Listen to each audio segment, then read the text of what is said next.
In this video, I'm going to go through how you can set up a separation in the view, which is the HTML and the CSS, the controller, which is the JavaScript files that power your web application, and the model. In this case, I'm using Mydigitalstructure as the backend service.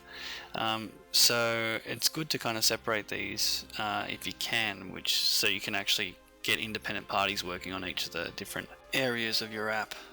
So what I've done to demonstrate this is just created a quick login form, which basically uses Kendo view model and Bootstrap. Now, if we go into the source and we just have a look, usually when I was using jQuery by itself, I would have to do bindings via ID, but now I can do bindings using Kendo view model using the data bind HTML5 attribute, and that allows me to do a whole bunch of other things. So the only things that I've got attached to this HTML is the Bootstrap CSS, the font awesome CSS just for the icons, jQuery, Kendo UI all, which I can use for widgets later, and my own custom controller JS. Now that we've got our references sorted out, we can have a closer look at the actual body of the HTML. So you can see that I've created a class of container and the ID is login screen. Now this is the only time that I'm going to rely on an ID, and basically I'm going to have a few separate divs just laid out in the standard Bootstrap way or the style. Then I'm going to be using these different data bindings to actually bind to the view model in my controller file. So all these different bindings here are the things that are replacing my IDs that I would have used previously. So in order to create a one-page login screen, I've actually created two main divs. One that is functional when it's in normal operating mode, and another when it's functional in or it's visible in the password change view. So basically you can add as many divs or main containers as you want, and defined in your controller.js you can control when they're shown or hidden. So this allows you to create a one-page app and just do one binding across to the particular ID that you're after. So we'll go and have a look into the actual controller.js and see where all these bindings tie in.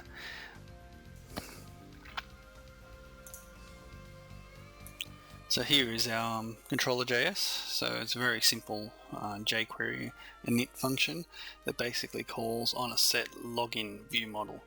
And you can see that the view model is defined there, and you'll probably recognize some of the variable names from the data bindings that we saw in the HTML earlier. So we've got one called normal view, and we've got one called password change view. And you can see that normal view set to true, so this is the initial state of the app, and you can see that password change view is set to false. So these variables within the view model have a direct impact over whatever you have assigned during the data bindings. So because we've set a data binding of visible to normal view and password change view, that means if they're true or false, the attributes of the HTML element will be changed accordingly.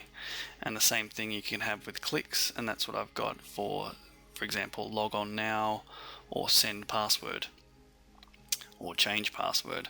Those sort of functions are bound on a click, but when you're binding based on a data requirement or a functionality requirement, it's still the same process, you're just using a different binding term.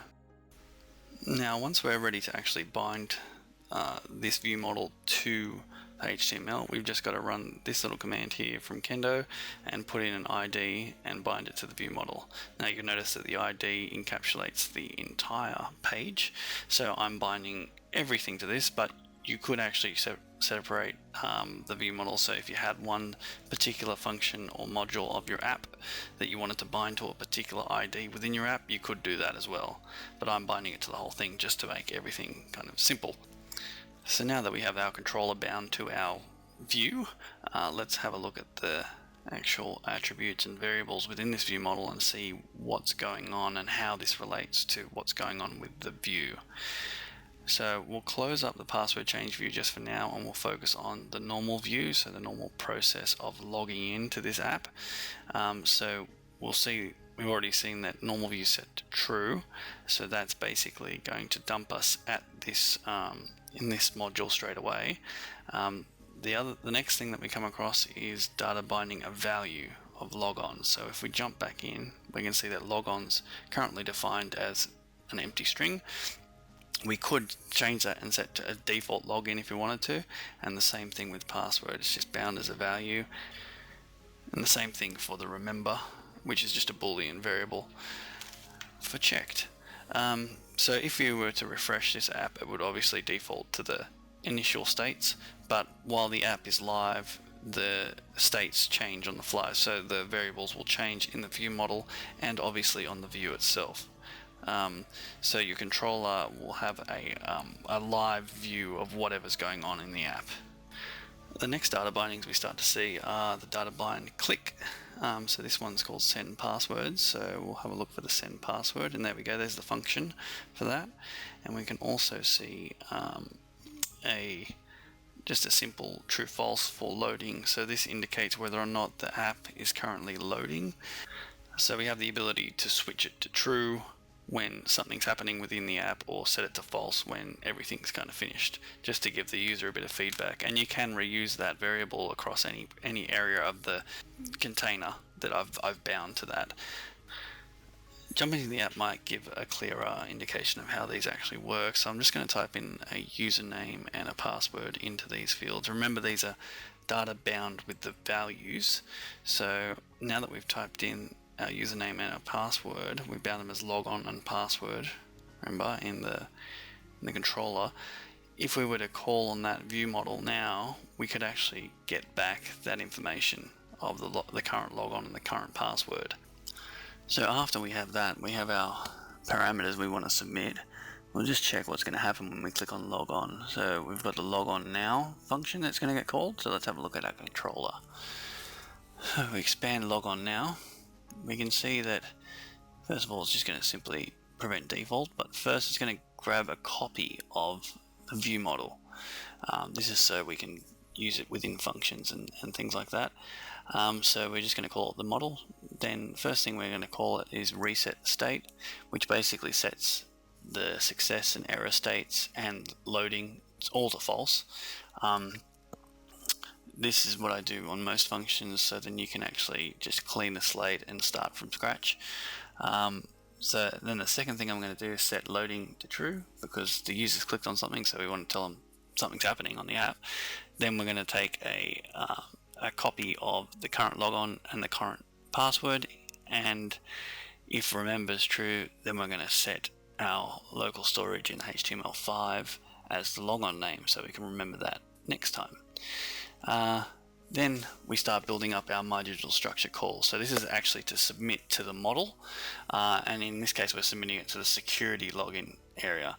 So we're just taking logon and the password that's typed in and submitting that OData in an AJAX post, and then based on the result we're going to do something with that data. The only new thing in all of this is probably the way that we get and set our variables from the model itself.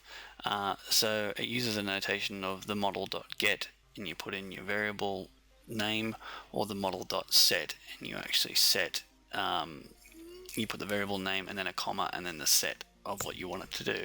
So that's probably the only, I suppose, different part about this, and that's how Kendo accesses its view model that you've defined. The actual running through and what happens at each stage of a login or something like that is going to be dependent on how you do your programming and what you want to achieve, but basically it's going to be the same way that you interact with the model, and that's what I'm trying to get across in this video.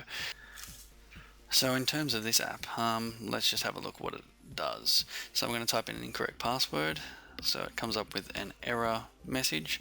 So if we go across to the controller, we can see where that originates from. So there's two areas that it can come from, and we can see that we're setting a error text basically. So if we bring it up, we're determining whether or not what kind of login is it, as a failed logon or they don't have a logon, and we can set a S message variable, and then we're going to set error equals true, and we're going to set our error text equals S message. So that does two things. It basically sets our error, anything bound as visible for error, to be visible because error is true, and it also sets our error text, if you can see our error text there, to be whatever we set it to. But you can still see that success is still set as false, so that's why success container is not showing up. We could have both of them show up at the same time if you wanted to, and that is the natural state. If JavaScript was not loading, for instance, everything would show up. But because we've loaded JavaScript, we bound our view model, everything is kind of behaving how we want it to when the user experiences it. If we were to do this without a view model, the way that you would traditionally do that is you would have an ID on the error text span, and you'd have an ID on the container that controls the visibility of the error itself, and you'd have to have the same thing on the success, and you'd have to have the same thing on everything else. But the benefit of having the view model defined this way is that you can actually reuse that same error text variable in multiple places on the web page, and it's not going to cause havoc as you would if you had multiple IDs using the same exact identifier. So this way actually makes it a lot cleaner for people who are just looking at the HTML, because they know if error text is going to go in, they just need to data bind it to an error text. They don't have to think of some brand new ID, and that's when you don't have to have these really elongated IDs that just don't make any sense to someone that's just looking at the HTML. The final thing to discuss on this app is just how you can transcend between views.